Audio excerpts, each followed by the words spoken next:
recording မင်္ဂလာတဲ့နေ့ခင်ဗျာကျွန်တော် Isa Share Channel လေးပြန်လည်ကြိုဆိုပါရစေကျွန်တော်နင်းတော့ပါကျွန်တော်တင်မဲ့ဗီဒီယိုလေးရတော့နည်းနည်းထူးဆန်းတယ်သူချတာဆိုတော့ဒီမဲ့တော့နောက်ဆုံးတွေ့ခဲ့တဲ့ဗီဒီယိုတစ်ခုလုံး vlog လို့မဟုတ်ပါဘူးခင်ဗျာဒီတစ်ခါကတော့အထူးကအမှန်ကြီးရင်မွေးနေ့ပေါ့မွေးနေ့ကိုကျွန်တော် surprise လုပ်တာလေးပိုင်းနဲ့ပါမယ် tribute အနေနဲ့လည်း birthday wish လေးပိုင်းလုပ်တာလေးပါမယ် so vlog ကြီးပဲမဟုတ်ဘူးပေါ့နော်အဲအတော့ဆုံးစီမပါအားလုံးပါဝင်ပေါ့ so enjoy ရပါစားပြောင်းမသိလို့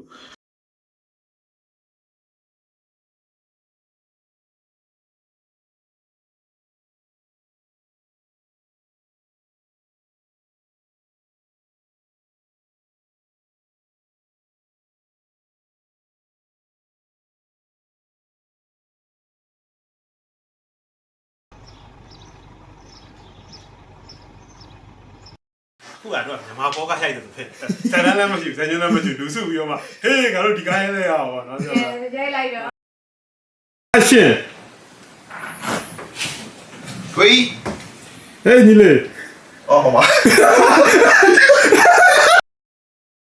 ကယ်လည်းစဉ်းစားကြတော့ဘွားကြီးကမြန်မာဘောကလို့ပါပဲတဲ့မလား။ဆက်စားရှင်တော့ကိုယ့်ဘွားကြီးက romantic comedy ဆိုဟာမျိုးပေါ့နော်။ဒါပေမဲ့တကယ်လည်းကျတော့ကြည်တာလည်းသိမလား။ရိုက်တော့ romantic comedy ဆိုဟာမျိုးပေါ့နော် friendship လို့ဟာမျိုး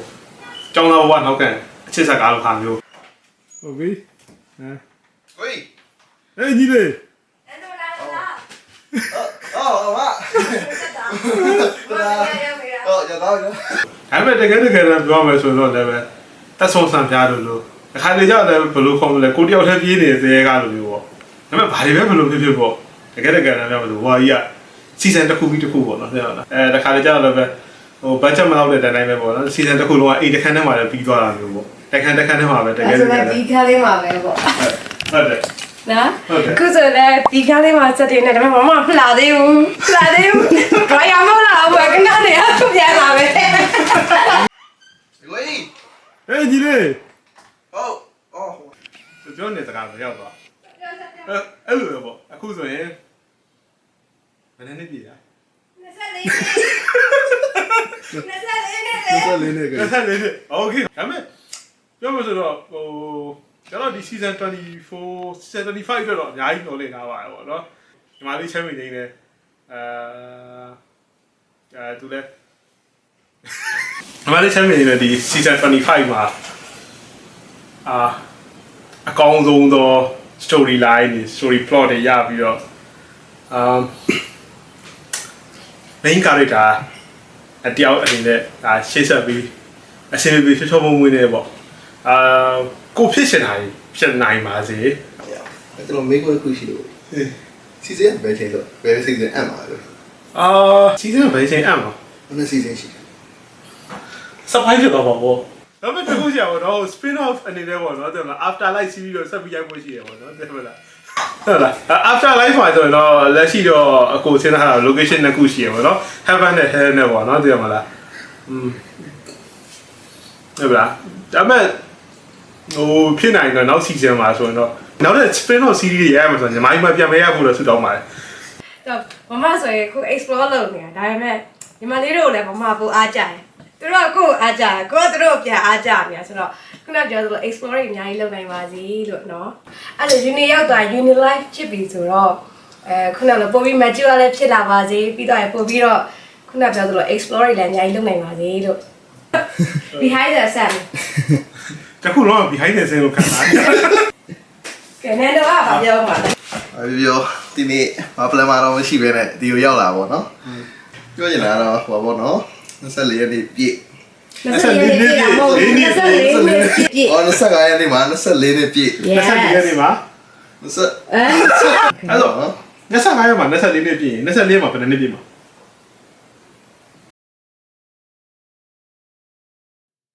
ရပြီနော် Hello ဒီကတော့ကဲဒီနေ့ကတော့အချစ်ဆောင်တငယ်ချင်းရဲ့မွေးနေ့ပေါ့နော်ဆိုတော့အချစ်ဆောင်တငယ်ချင်းရဲ့မွေးနေ့မှာသူ့တတိယ surprise လုပ်ဆိုတော့ तू ကအခုကနည်း42နှစ်ပြည့်တော့ပဲဆိုတော့သူ့ဘယ်လိုကူလာတွေလုပ်ပေးရပဲပေါ့ဒါနှစ်ယောက်တည်းချိန်ပြီးတော့နှစ်ယောက်တည်းချိန်ပြီးနှစ်ယောက်တည်း plan လုပ်ထားအောင် secret let's go ကတော့ကျွန်တော် home နေပြီ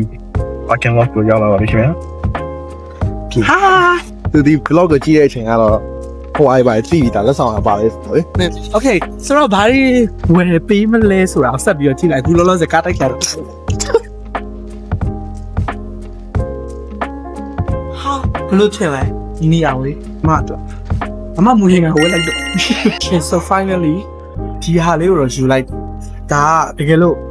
စင်မပြေလို့ရှိရင်ပြန်လာထားလို့ရတယ်ဆိုတော့ဒါလေးယူသွားလိုက်ဆိုတော့ပြီးရင် gallery မောက်ဆက်ပြီးတော့သွားမယ် dress ကိုထက်ကြည့်အောင်မှာဒါကတော့အရန်ကြိုက်လို့ပေါ့ဒါကအရန်အနေနဲ့ဝယ် သူကတော့အခုလင်းဆိုင်မှာအလုံးလုံးနေပါတယ်ခင်ဗျာခွဲရယူနေမင်းနေတယ် ဖြေလိုက်ကောင်းမတစ်ကောင်တစ်ချက်တော့ ဒီကလေးကောင်မ ကောင်းမလေးတော့မဟုတ်ကောင်းမကြီး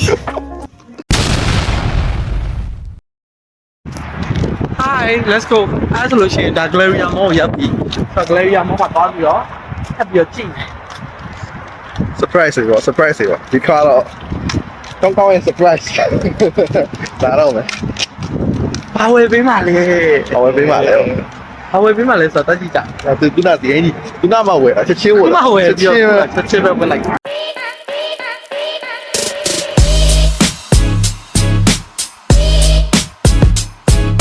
နောက်စကောင်းလေးတော့တက်တွေ့ပါရဲ့ Oh my god လာလိုက်တာအယောင်လေးလည်းသဘောကျတယ်ဒါပေမဲ့မမသူ့မမတခုဖြစ်နေတော့အမအပုံလိုက်ဖြစ်နေစပတ်ဒါမဲ့တော်လာဘယ်လိုလုပ်မလဲ Okay so တော့မိဖျက်နေပြောဝယ်လာခဲ့ပါပြီဆိုတော့ next surprise let's go next present ဘာဖြစ်မှထင်လဲမီးလေးခဏတော့မှိတ်လို့ရပါပြီ next present ကတော့ချာပါဆိုတော့ तू ဟာအိမ်ဘက်သူ့အိမ်ဘက်ဆိုတော့သူ့ကိုရှီရှဲကိုဝယ်ပေးမယ် okay let's go တက်ကြည့်အောင်ဆိုတော့တော့ဘာလို့လဲဆိုတော့ဟုတ်တယ် okay ဆွဲခါကြတော့ဒီမှာကိုတော့ပြထားတဲ့အောင်ဝယ်လာပြီထားပြီပဲတော်တော်လုံးတော့ကိုဝယ်ပေးတာရေပြီးတော့ရမ်းပျော်ပြီးတော့မသုံးလိုက်ရမှတင်ဒီပါဆိုအိမ်တော့ညက်သွားတယ်အိမ်တော့ဒီမှာအထက်ထဲညက်သွားပြီးတော့မှ final destination ထုတ်မရတော့ကဲအခုကြာရောအကုန်လုံးဝယ်ချမ်းပြီးသွားပြီအကုန်လုံးဝယ်ချမ်းပြီးသွားဆိုတော့ surprise လုပ်ဖို့ပဲကြံပါတယ် okay ဆိုတော့ surprise ကဘယ်နေ့မှလုပ်မလဲဆိုတာတော့မသိသေးဘူးဒါပေမဲ့ကမလေးကမကြခင်ပဲရပြီးတော့အရန်ပျော်ပြီးတော့နိဗ္ဗာန်ရောက်တော့ဆိုတော့ surprise က9ခု present 9ခုရှိတယ် present 9ခုကဘာတွေဖြစ်ပါလဲဆိုတော့တစ်ခုပြီးတစ်ခုပေးမယ် the last နောက်ဆုံးတစ်ခုကတော့အရေးရခုံဖို့ကောင်းတယ်ပေါ့နော်ဘာလဲဆိုရင်ခါကြတော့စက်ကြည့်ပါတတာ သူ့အမကိုပြောရတယ်မမတဲ့တားထိုက်တာဖြစ်နေတယ်မမကိုရုပ်ရှင်ခေါ်ရေးမယ်ဆိုသူ့အမလေ ငယ်တော့ဒါဖြစ်ရှင်တာပေါ့ ရုပ်ရှင်ဒါတားလို့ချင်တာ ဝါသနာလေးခုလဲ ကစားပါမယ်ကြီး တားရတယ်မမတဲ့ရုပ်ဆိုးနေတဲ့မင်းသမီးလုပ်လို့ရပါမလားဆိုရပါတယ်မမရဲ့တဲ့အိမ်ဖော်ခန်းတော့ဘို့ငိုတဲ့ခန်းတော့မကြိတ်ငိုရတော့မကြိတ်ဘူးရီးရတယ် ဟွာညီမလေးနဲ့ဟင်းလေးရဲ့မွေးတဲ့အချိန်လေးတွေတွက်ပြပါဦးတားယူမွေးတော့ဝါခေါင်း ဝါဆိုဝါကောင်ပေါ့ ဝါကောင်လာကွယ်ညသူကမွေးမှာသမီးကြတော့ဝါဆိုလာဇန်9ရက် ညီမလေးမွေးနေဗာပြောချင်တာ ချမ်းသာခြင်းကိုယ်ကျမခြင်းနဲ့ကိုပြောအောင်ဖန်တီးနိုင်ပါစေကိုပြောအောင်ဖန်တီးနိုင်တာနော်ဖန်တီးနိုင်ဖို့လို့ အဲ့ဒါမှပြောစရာအစ်စ် အဲ့ဒါမှအစ်စ် ဘာပြောချင်နေတော့ဆိုဟာသူကလိမ်မာပြီးသားဆိုရလေဘာမှလည်းထွေထူးကပြောစရာမလို ကောင်းပေး ဒီကျမပါစေလို့ချမ်းသာပါစေသူစိတ်ချမ်းချမ်းတတပျော်ပျော်ရွှင်ရွှင်နေနိုင်ပါစေလို့ပဲအဲလူမျိုးပဲဆုတောင်းပေးရမယ်ဘာသူကအကုန်လုံးကတော်ပြီးသားတက်ပြီးသားဆိုတော့ လို့ရှိရင်တဏီကုံရအောင်ပတ်သက်တွေအများကြီးရအောင်တေုံကြီးကပြောတယ်မင်းဘာလို့မလုပ်တာလဲပတ်သက်ရတော့ဘာလို့မှမလုပ်ကိုလည်းမွေးနေကိုပတ်သက်ရတော့ဘာလို့မှလဲလို့မေးနေမှာဆိုလို့ဟုတ်ပတ်သက်ရတော့ကားတွေဝယ်တော့လားတိုက်တွေဝယ်တော့ဘာလို့အောင်စိန်ခံရတာပေါ့အခုလဲတန်ငါလဲဆက်လက်ကလေးနဲ့အရက်ကလေးမှကျိုးတယ်အခုကျုပ်ဘာလုပ်နေလဲခင်ဗျာထင်လို့လို့ ဇင်ခံနေရ စိန်ခံနေတာပဲတခါတည်းကျကိုယ့်ဟာကိုယ်ပျော်အောင်ဖန်တီးနိုင်ဖို့ပါလေပျော်တယ်ထင်နေတာတကယ်တမ်းကျတော့မပျော်ဘူးအဲကြောင့်မလို့ကိုပျော်အောင်ဖန်တီးနိုင်ပါစေဆိုတဲ့တခွန်းနဲ့ပြောချင်တယ် ညီမလေးတို့နောက်ဆုံးလေးစကားလေးတစ်ခွန်း သူကဟိုလေစမိန်လိုမျိုးချမ်းသာချင်တယ်ဆိုစမိန်လိုမျိုးချမ်းသာပါစေစုကဘတ်တို့အီလွန်မတ်တို့လိုမျိုးချမ်းသာပါစေ ယေ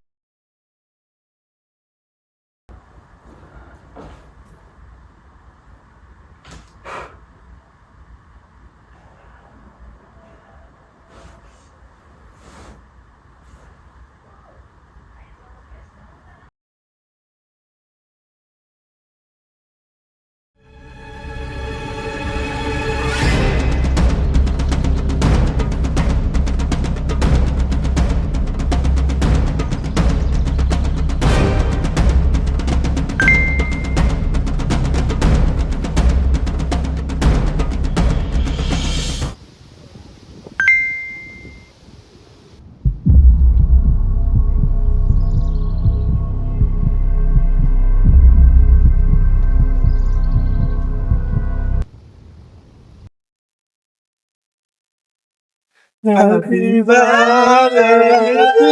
you.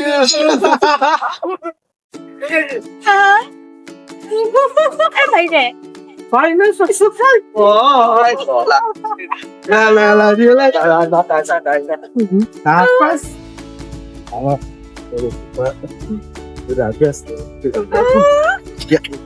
Oh, wait, actually, sorry. Oh yeah.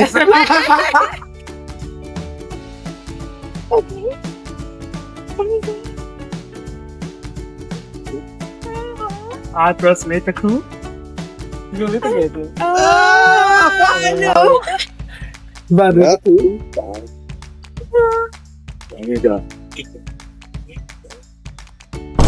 the biggest moment. Biggest moment. Yeah. What a quick. What a go quick later. Say down. 1, 2, 3.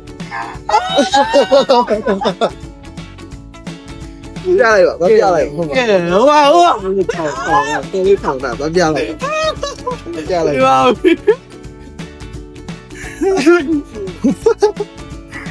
Oh my god, Dennis.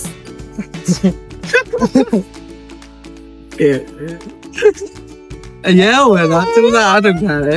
ဘာသာအားထုတ်တာ Oh, that I am thinking now. Something with it. Okay. Happy birthday, Mother Girl. Happy birthday. Oh, thank you.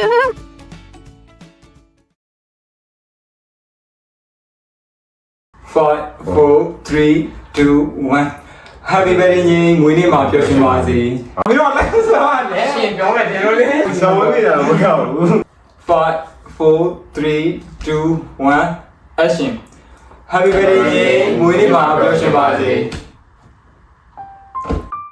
Happy birthday ပါမညရေမွေးနေ့မှာပြောရှင်ပါစေ Happy birthday ပါချမ်းမြေပျော်ရွှင်ချမ်းမြေတဲ့မွေးနေ့လေးဖြစ်ပါစေ Yeah, happy birthday နော်ညိနော် Happy birthday ညပျော်ရွှင်တဲ့မွေးနေ့လေးဖြစ်ပါစေ YND မှာလည်းအမှတ်တရအများကြီးရှိခဲ့သလိုမျိုး Buffalo မှာလည်းအမှတ်တရအများကြီးဖန်တီးကြမယ်လို့ Happy birthday တမီးငိမ့်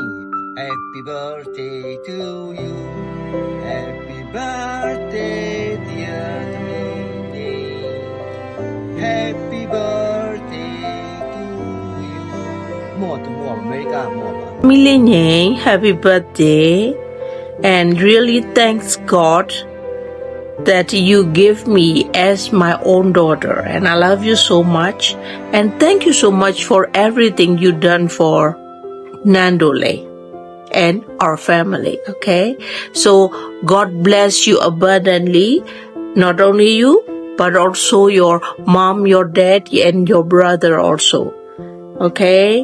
And I love you so much. May God bless you. Amen. ဒီခုမွေးနေ့ကစပြီးတော့နောက်နေ့ပေါင်းများစွာတိုင်းတငယ်ချင်းတွေနဲ့အတူတူကိုချစ်ခင်ရတဲ့ကိုမိသားစုတွေနဲ့အတူတူပျော်ရွှင်ဖြတ်သန်းနိုင်ပါစေနော်ပွဲမြင်ရပြီးတော့လာစားကောင်းတဲ့လုပ်လေးမြင်ရပါစေ Wish you all the best ပါ Hello, happy birthday, Chan. I heard from Nando how much you hustle and like work hard at school and at your work and shit. So yeah, I respect that heavy.